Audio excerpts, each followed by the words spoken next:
kegiatannya untuk membantu saya pada diseminasi budaya positif ini sebagai pemenuhan tugas saya di aksi nyata modul 1.4 yaitu tentang budaya positif di sekolah. Langsung saja Bapak Ibu, mari kita mulai. Nah, di sini siapa ini? Perkenalan, ya. Kemudian selanjutnya sebelum kita mulai seperti biasa kita adakan kesepakatan forum, okay, selama kegiatan kita laksanakan. Yang pertama berdoa sebelum dan sesudah kegiatan. Kemudian tidak merokok di dalam ruangan, menghargai pendapat orang lain, membuka daftar kajiannya. Kemudian boleh makan dan minum dengan tenang. Apakah ada tambahan dari Bapak Ibu? Kesepakatan atau sudah sepakat? Sepakat. Jadi nanti selama forum kita laksanakan, kita ini adalah sebagai acuan kesepakatan kita. Okay? Marilah karena sudah kita sepakati bersama-sama harus berdoa sebelum dan sesudah kegiatan. Mari kita berdoa dulu sebelum kita mulai dengan bacaan basmalah bersama. Bismillahirrahmanirrahim.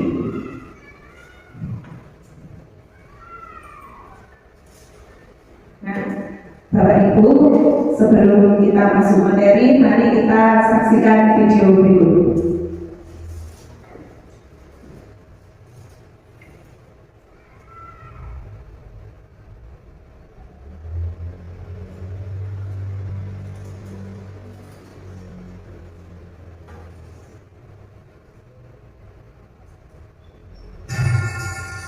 Ibu sudah pernah bilang kan sama kalian semua, kalau ibu sengaja mengambil yang pertama untuk mata pelajarannya ibu, untuk melatih kalian disiplin. Kalian tahu kan peraturannya ibu? Kalau ibu tidak akan mulai pelajaran kalau masih ada yang terlambat. Kalian tidak apa? Dari pemirsa kan?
Cuplikan video tadi, apa yang kita pikirkan?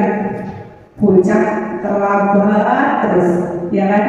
Nah, saya punya murid yang setiap hari terlambat, kita mangkok, betul, mangkok ya. Kita ingin apa yang kemudian kita ingin lakukan? Ya ingin mendisiplinkan anak tersebut supaya tidak terlambat lagi. Nah, apa kaitannya dengan video tadi? Nah, kaitannya dengan pembahasan hari ini adalah tentang budaya positif tadi di depan. Apa yang akan kita bahas yaitu yang pertama disiplin positif, motivasi perilaku manusia, kebutuhan dasar manusia, posisi kontrol guru, sertifikat institusi, dan keyakinan kelas.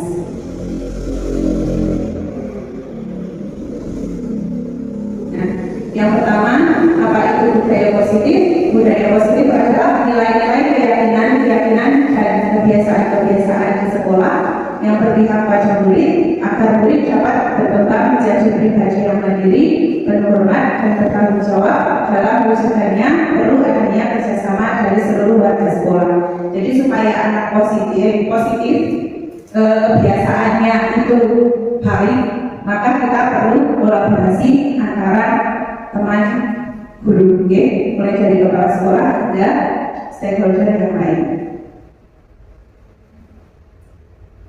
Yang pertama, apa itu disiplin positif?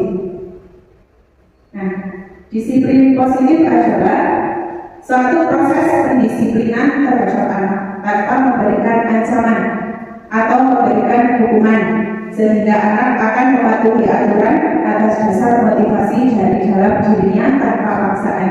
Jadi fokus kita adalah bagaimana cara kita memotivasi anak supaya anak mempunyai kesadaran bahwa disiplin adalah tanggung jawabnya masing-masing tanpa adanya hukuman maupun aturan-aturan yang memberatkan kemudian.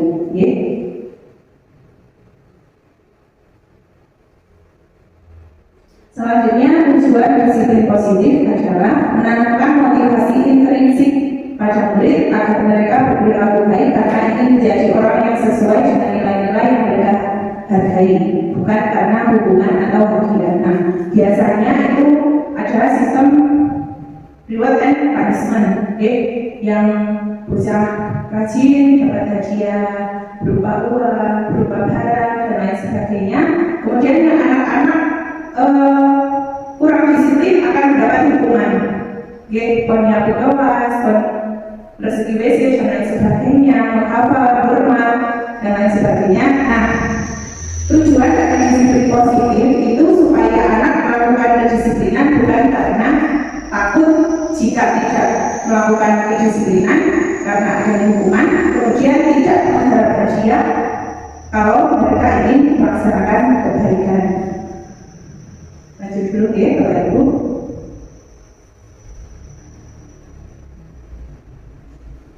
Nah, harapan dari disiplin positif adalah terbentuk murid-murid yang berkarakter, berdisiplin, santun, jujur, peduli, bertanggung jawab, merupakan pengajar sepanjang hayat, dan menumbuhkan kesadaran diri berdasarkan nilai-nilai kebajikan. Jadi menjadi anak-anak yang seperti yang kita harapkan. Nah, tentunya sesuai dengan profil Pancasila. Ada berapa Pak profil baca Pancasila? Ada 6 dimensi. Kita kasih. Beriman, bertakwa kepada Tuhan Yang Maha Esa, berkebinekaan global, gotong royong, kreatif, benar kritis, dan mandiri. Nah, supaya anak mempunyai karakter ini, tentu kita mempunyai tanggung jawab untuk menuntun anak tersebut supaya mencapai tujuan ini.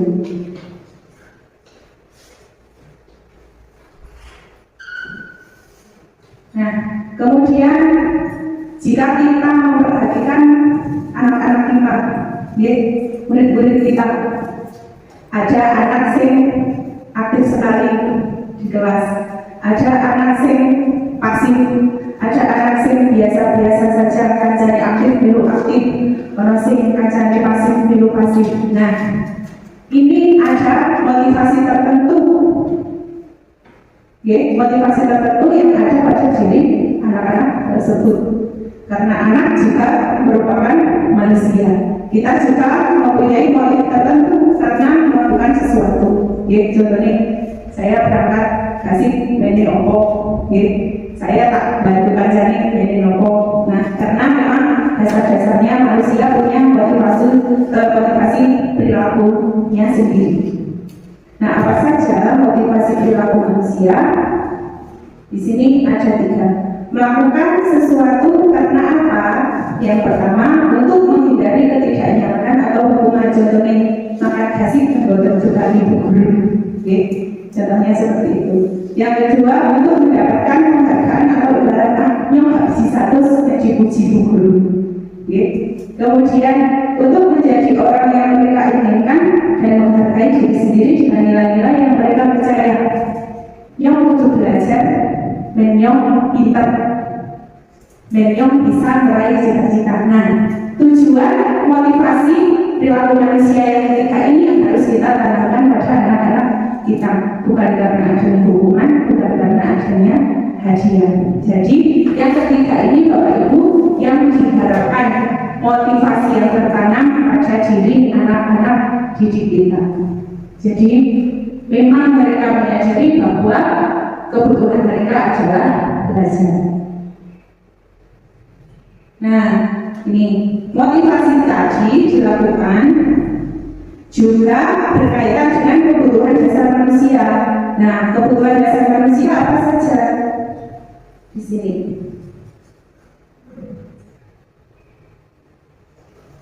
Ada 5 kebutuhan dasar manusia.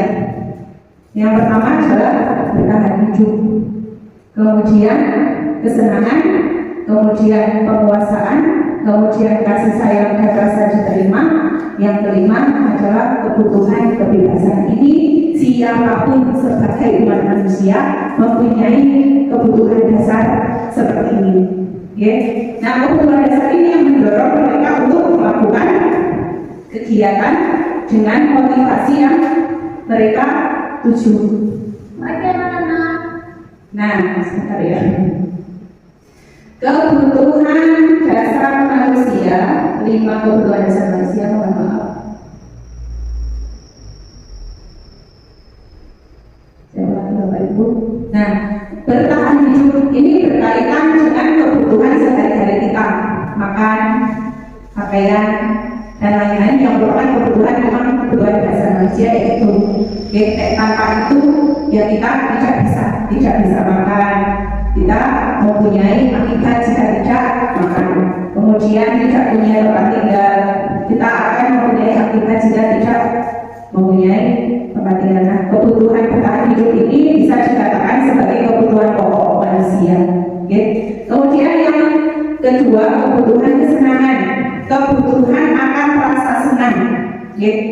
Setiap hari kepengen ngerasa senang terus, moodnya senang terus, orang sedih, orang mantel, dan sebagainya. Nah, bagaimana cara memenuhi? Ya kita mencari kesenangan dengan cara kita sendiri. Kalau saya mau senangnya muter-muter, ya itu muter-muter, cari pemandangan, mau di pinggir jalan dan sebagainya. Tapi saya senang, ya kan? Ya kan? Contoh ya, kita kan bahwa jadi kan senangnya nyanyi, ya saya kan senangnya nyanyi. Jadi kan, ya senangnya gambar, ya saya gambar setiap hari ya senang. Begitu ya. Tapi kesenangan itu jangan sampai merugikan orang lain. Pokoknya senang pada hal yang positif.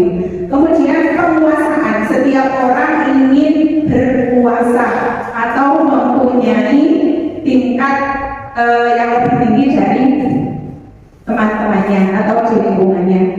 Ya seperti siklus pada profesi kita wis wiata kepengen naik jadi ASN, wis ASN kepengen kepala sekolah, wis kepala sekolah kepengen pengawas, wis pengawas kepengen kepala dinas. Ia kepengen diakui bahwa dia mempunyai kemampuan yang lebih tinggi dari orang-orang di sekitarnya. Itu sudah kebutuhan, tidak bisa dipungkiri. Aku ingin banget, tidak. Pasti punya motivasi dan punya tujuan dalam hidupnya. Kemudian kasih sayang dan rasa diterima. Wong tidak disayangi orang lain, tidak diterima oleh lingkungannya, pasti merasa ada yang kurang. Saya kok di sini tidak diterima, saya kok tidak disayangi, tersakiti. Nah, itu menjadi kebutuhan dasar manusia supaya hidupnya tenang, senang. Itu juga bagaimana caranya dia disayangi oleh orang-orang di sekitarnya, kemudian diterima dimanapun dia berada, di lingkungan manapun dia bisa membaur dan lain sebagainya. Kemudian kebebasan. Kebebasan ini adalah berkaitan dengan hak asasi manusia masing-masing. Bebas memilih, bebas melakukan apapun, bebas berpendapat, bebas melakukan apa saja yang kita inginkan. Nah, ini 5 dasar kebutuhan manusia, kebutuhan dasar manusia.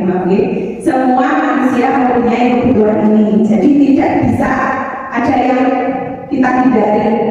Saya tidak ingin berpuasa, Bapak Ibu, kita menjadi guru ya kita berpuasa pada sebagai pemimpin pembelajaran. Nah, intinya 5 dasar kebutuhan ini setiap orang harus terpenuhi supaya dia bisa melaksanakan kegiatan setiap harinya itu dengan baik-baik saja, dengan senang, dengan bertanggung jawab, disiplin dan sebagainya. Nah, mari kita lanjutkan. Ada video lagi, lanjutannya yang baju. Masuk ke kelas. Udah terlalu masuk lagi. Kelas depan. Kayaknya sudah tidak terlambat karena sudah takut dengan gurunya. Kita saksikan dulu. Hari ini saya sudah terlambat, sudah masuk ke buku. Udah masuk. Sekarang jelaskan kok pada kita semua di sini kenapa kok selalu terlambat dan malam-malam tidak masuk. Sudah siap-siap ya, mau lempar lagi ke atas. Jelaskan kok. Bicara kok. Karena Mohon teman-teman, karena gara-gara saya kalian semua nggak belajar. Hari pertama saya terlambat karena rumahku belum datang.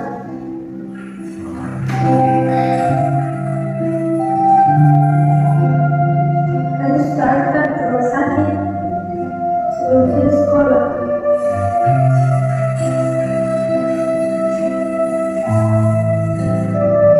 Hari kedua saya terlambat ke sekolah karena harus ke rumah sakit selama makanan waktu bersih sekolah. Hari ketiga kembali saya tidak masuk sekolah.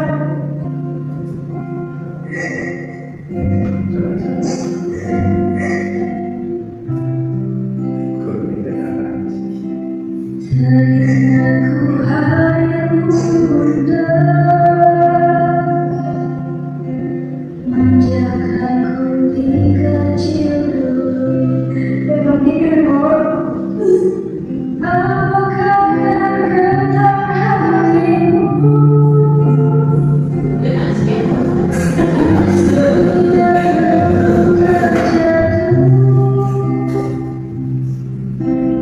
Tak ada tempatku mengadu. Tangisku dalam sendiriku.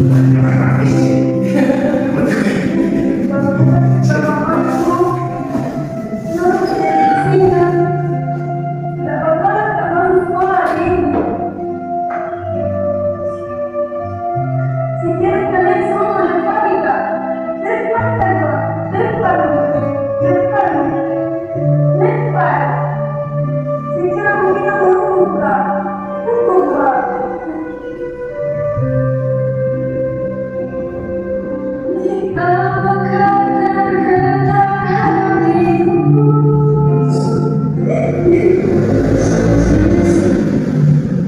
Nah, Bapak Ibu, bagaimana setelah Bapak Ibu menyaksikan bahwa Kayla terlambat karena ibunya yang sakit, dirawatnya karena hanya ada Kayla dan ibunya, dan terakhir Kayla terlambat adalah karena ibunya meninggal dunia. Jadi yang pertama, ibu guru marah-marah Kayla selalu terlambat.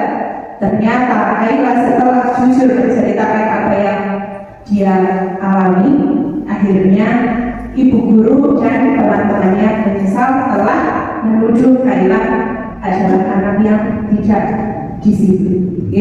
Nah, jadi kesimpulannya Bapak Ibu di sini, ketika anak-anak kita, ketika seorang murid melakukan suatu perbuatan yang bertentangan dengan nilai-nilai kebersihan atau melanggar peraturan, hal itu sebenarnya dikarenakan mereka gagal memenuhi kebutuhan dasar mereka. 5 dasar kebutuhan manusia tadi, ada kasih sayang, ada bertanggung dan sebagainya. Mereka itu ada salah satu yang tidak bisa terpenuhi, tidak bisa didapatkan. Oleh karena itu anak-anak melakukan hal-hal yang tidak sesuai dengan aturan yang sudah disepakati. Nah, seperti Kailah tadi, menurut Bapak Ibu, kebutuhan apa yang Kailah gagal memenuhinya? Kasih sayang dari orang tua. Seharusnya ibu menyiapkan sarapan di pagi hari, menyiapkan Kailah untuk siap-siap ke sekolah, malah sebaliknya Kailah yang merawat ibunya. Jadilah Kailah terlambat. Nah, supaya Bapak Ibu kita tidak salah, supaya kita tidak salah dalam menangani anak-anak kita yang melanggar aturan. Nah, disinilah kita bahas bersama-sama. Kita lanjut dulu. Nah, dalam mendisiplinkan anak pada budaya positif ini, disiplin yang positif, posisi kontrol guru sangat berpengaruh pada mental anak, pada perilaku anak selanjutnya itu sangat berpengaruh. Kenapa demikian?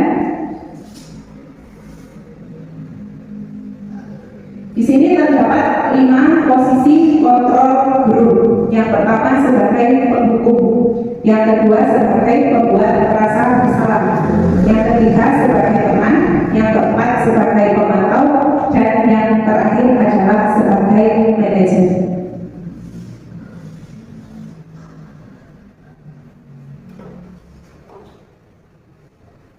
Nah, di sini contoh-contoh percakapan yang bisa kita lakukan sesuai dengan 5 posisi kontrol guru.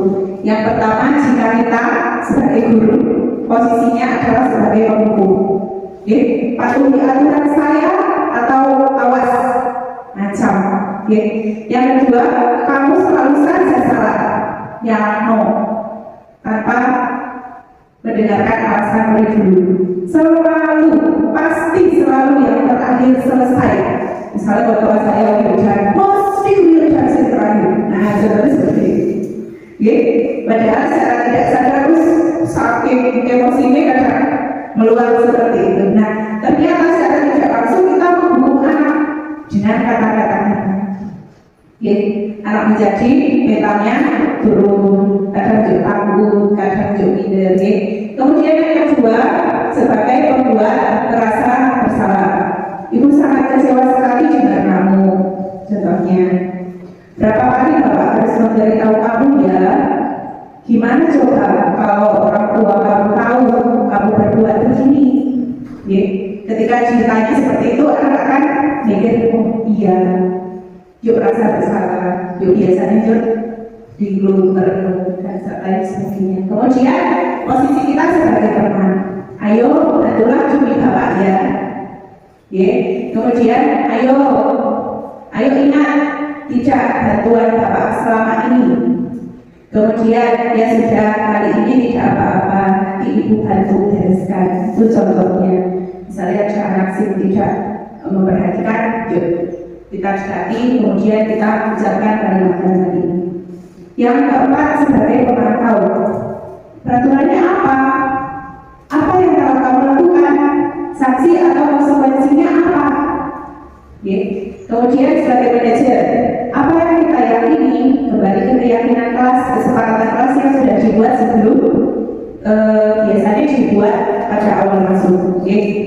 Kemudian, apakah kamu meyakininya?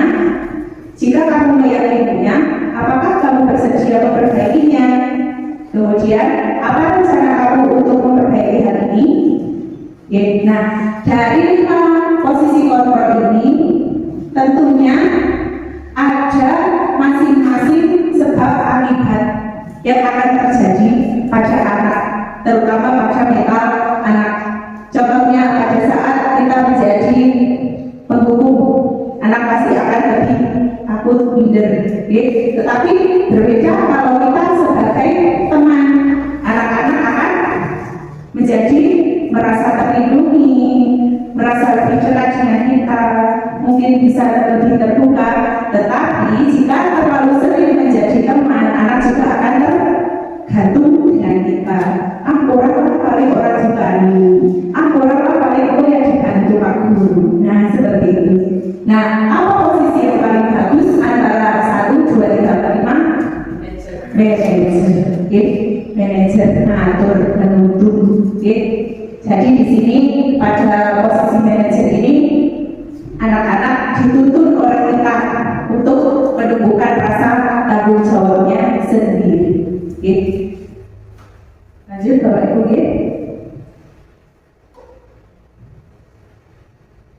Aspirin dulu yang buatan nangkep kita tebak warna mawon. Coba tebak warnanya, bukan tulisannya. Warnanya, ampun tulisannya. Siap Bapak Ibu? Siap. Ini apa ya? Tebak-tebakannya? Warnanya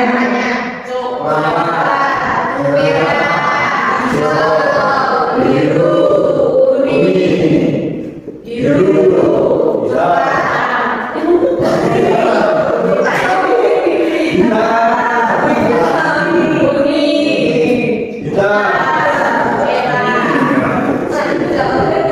biasanya fokus pada tulisan. Teman, lanjut. Kursi anak sangat sekali. Nah, sekarang Bapak Ibu, ada sebuah studi kasus. Asmi, siswa kelas 6, sering bermain dan mengganggu temannya saat ditinggalkan guru, sehingga tugas yang diberikan guru tidak dikerjakan. Jika menjadi guru, apa yang akan Anda lakukan? Kira-kira apa yang akan Anda lakukan? Asmi, siswa kelas 6, sering bermain, mengganggu temannya saat ditinggal guru. Kira-kira sebagai guru kelasnya Asmi ini Bapak Ibu pripun?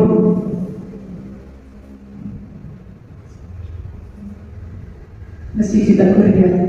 Coba kita lanjutkan dulu. Sudah ini.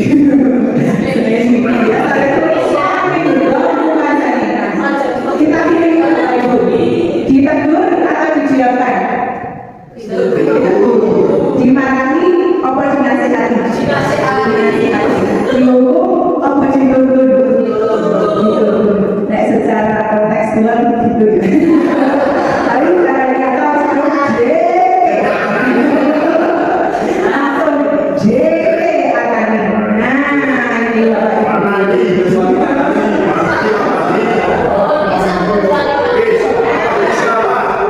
mengapa tadi kita suruh Bapak Ibu memilih?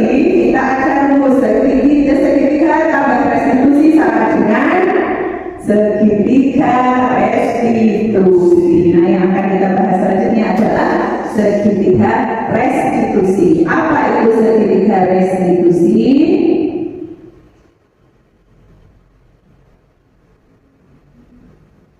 Nah, restitusi adalah proses yang membantu murid memperbaiki kesalahan mereka secara mandiri dan bertanggung jawab sehingga mereka bisa kembali ke kelompok dengan karakter yang lebih baik.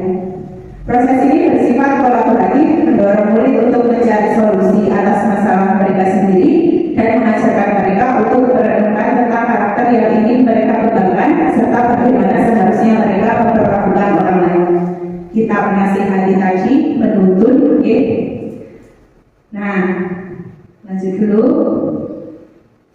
Tahap-tahapan dalam segitiga restitusi ada 3. Namanya saja segitiga ada 3. Yang pertama menstabilkan identitas, yang kedua validasi tindakan, yang ketiga menanyakan keyakinan. Ini setiap ada anak yang bermasalah. atau melanggar kedisiplinan atau nakal. Nah, bagaimana tahapan yang kita lakukan? Yang pertama, menstabilkan identitas. Menstabilkan identitas itu berdasarkan prinsip membuat kesalahan adalah bagian dari proses belajar. Kita meyakinkan anak bahwa orang komponen nakal, bu gurunya pernah nakal dan sebagainya. Menggeser identitas murid dari identitas bakat ke identitas sukses. Kemudian murid yang sedang bertingkah laku tidak pantas atau menarik diri, saat itu murid sedang mengalami identitas gagal. Apa yang kita lakukan? Nah, ini cara kita menyampaikannya kepada murid. Berbuat salah itu hal yang manusiawi. Terus tidak ada manusia yang sempurna. Dewek, matur karo murid. Berbuat salah itu hal yang manusiawi. Terus tidak ada manusia yang sempurna. Kemudian kita pasti bisa menyelesaikan permasalahan ini. Bapak Ibu tidak tertarik untuk mencari tahu siapa yang benar, siapa yang salah. Bapak Ibu lebih tertarik untuk menyelesaikan masalahnya. Kemudian kalau kamu menyalahkan dirimu sendiri terus menerus, apakah kamu bersikap baik pada dirimu sendiri?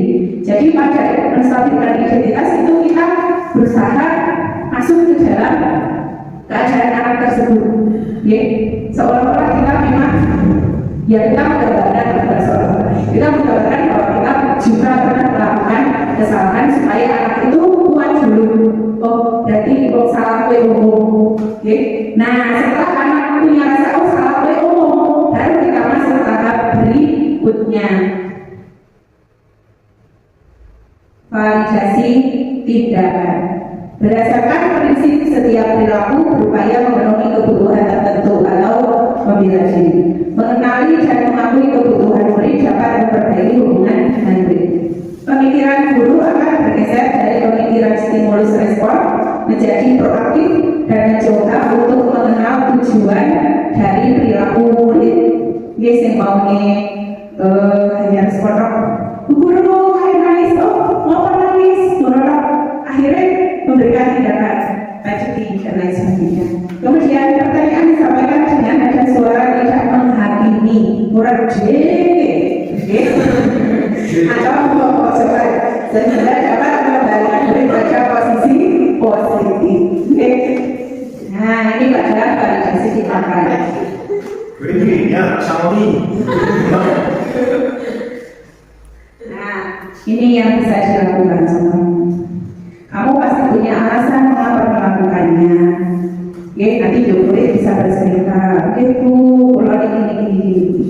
Apa yang penting bagi kamu? Mau kok kamu nakali, oposisi? Kamu boleh tetap berusaha menjaga sikap itu, tapi tambahkan sikap yang lain, yang baru, tentunya yang positif. Kemudian maukah kamu belajar cara lain untuk mendapat yang kamu butuhkan tanpa harus memukul? Nah, nanti juga anak berpikir, oh iya ada cara lain selain dengan memukul. Nah, setelah anak berpikir demikian, yang terakhir adalah menanyakan keyakinan. Murid diberikan pertanyaan-pertanyaan bermakna untuk memunculkan motivasi intrinsik kesadaran dari diri sendiri. Kemudian murid mampu menaikkan keyakinannya dengan tindakan yang salah. Bagaimana caranya?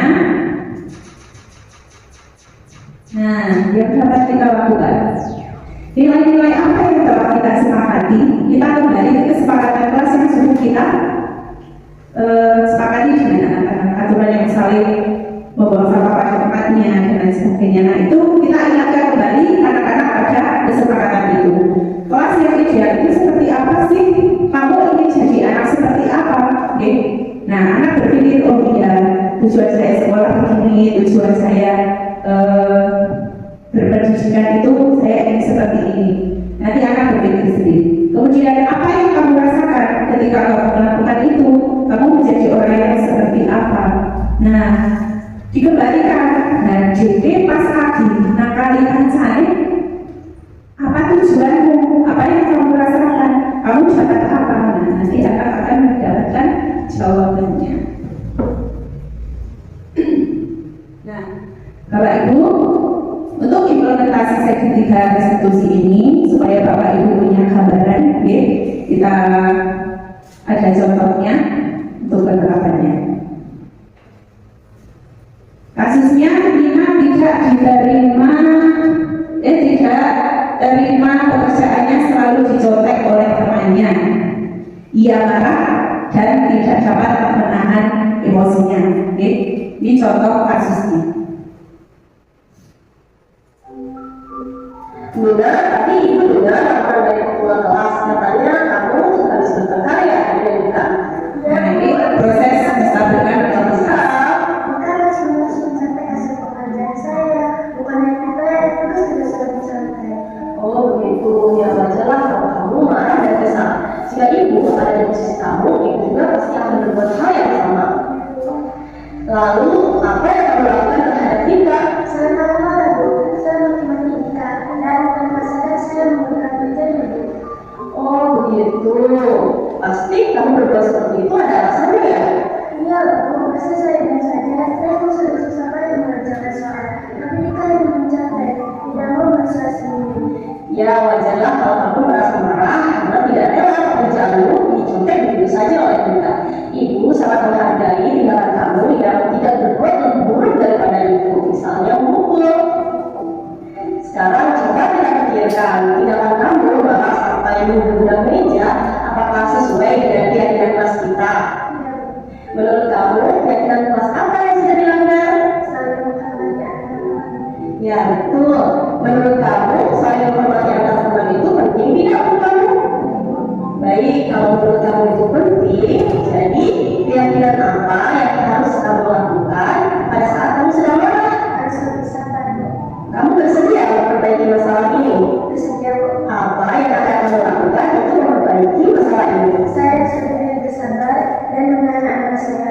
Kalau ada teman yang mencontek, saya akan melaporkan kepada guru mata pelajaran atau wali kelasnya. Ya, tepat sekali tindakan kamu Nina. Tetap semangat ya. Sekarang silakan kembali ke kelas. Terima kasih, Bu. Ya, sama-sama. Nah, itu contoh penerapan segitiga restitusi. Saat anak melakukan kesalahan, kita ajak bicara berdua, dengan tahapan segitiga restitusi tersebut. Jadi di situ anak akan berproses, menyadari kesalahannya dan kemudian akan menyadari juga apa yang harus dia lakukan untuk memperbaiki kesalahannya. Yang kemudian akan kembali kepada keyakinan kelas atau aturan sehingga anak bisa mendisiplinkan diri untuk menanamkan budaya positif di sekolah tersebut atau di kelas Bapak Ibu. Nah, salah satu yang terakhir Bapak Ibu, yang terakhir pada tahap ini adalah membuat keyakinan kelas. Nah, keyakinan kelas ini bertujuan untuk mengontrol perilaku siswa di kelas, yang kemudian bisa dikembangkan lagi menjadi sebuah keyakinan untuk kontrol sekolah yang disebut keyakinan sekolah.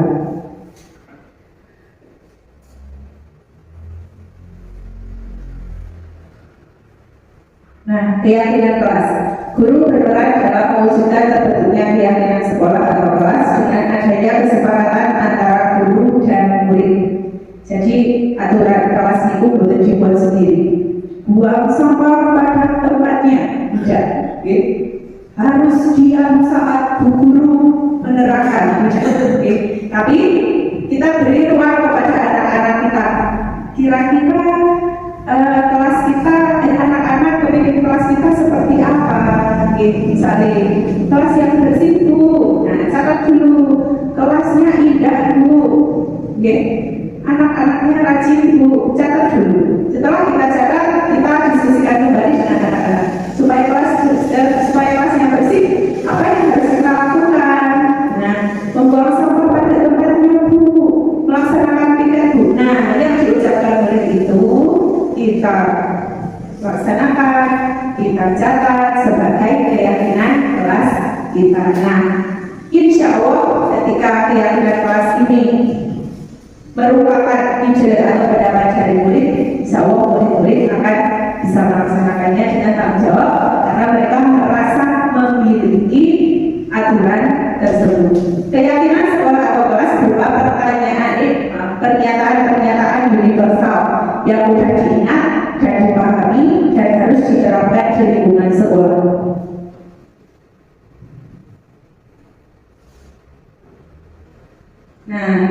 contohnya.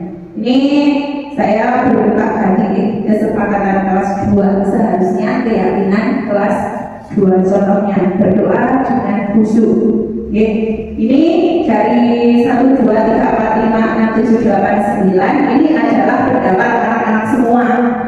Oke, Bu saya pengen begini, Bu saya pengen kelasnya begini, Bu saya pengen anaknya seperti ini. Nah, pada proses itu kemudian saya catat, kemudian saya ubah kalimatnya menjadi kalimat yang positif dan universal serta mudah diingat oleh anak. Yang pertama berdoa dengan khusyuk, yang kedua menjaga kebersihan kelas, yang ketiga menaati peraturan sekolah, yang keempat berkonsentrasi saat pembelajaran, yang kelima belajar dengan aktif dan bahagia, yang selanjutnya makan di luar kelas, kemudian bertanggung jawab dengan tugasnya, kemudian merapikan sepatu saat masuk ke kelas dan memakai sepatu saat keluar kelas, yang terakhir melaksanakan piket kelas. Nah, jadi apa tujuan keyakinan kelas, Bapak Ibu? Tujuan dari keyakinan kelas ini adalah untuk menanamkan disiplin positif dimulai dari kelas kita masing-masing terlebih dahulu sebelum kita kembangkan menjadi sebuah keyakinan sekolah sebagai kedisiplinan atau penerapan budaya positif di sekolah kita secara luas. Nah, yang terakhir Bapak Ibu, penerapan budaya positif wajib kita lakukan di sekolah dengan menanamkan kedisiplinan dengan langkah-langkah implementasi yang berpihak pada murid sesuai dengan filosofi pembelajaran Ki Hajar Dewantara. Kita harus berpihak pada murid, kita harus menambah pada murid, maksudnya adalah mengerti kebutuhan dan keadaan murid kita. Sekian Bapak Ibu paparan saya. Mungkin ada masukan atau ide-ide yang muncul dari Bapak Ibu atau testimoni dari Ibu Win, dari Ibu yang pernah melaksanakan sertifikasi besi. Oh, bisa ditulis. Boleh. Bapak Ibu yang punya masukan, yang punya testimoni, silahkan monggo bisa untuk ditulis atau bisa dicatat di WA kemudian dikirim, nanti saya periksa. Bagaimana Bapak Ibu setelah melihat video tadi? Sampai menangis. Sampai mengharumkan ya. Nah, semoga dengan adanya komunikasi ini kita bisa belajar bersama bahwa kadang anak yang nakal itu karena anak memang mempunyai latar belakang yang harus kita mengerti. Ada 5 dasar yang mereka tidak bisa memenuhi. Sebagai guru, kita harus bisa membantu untuk memenuhi dasar kebutuhan dari siswa-siswa kita supaya budaya positif yang kita impikan itu bisa terlaksana dengan optimal. Seperti itu Bapak Ibu. Terima kasih sekali. Cukup ya. Terima kasih banyak Bapak Ibu atas waktunya. Mohon maaf sudah menyita perhatiannya. Semoga di lain waktu kita bisa berbagi lagi. Kemudian pastinya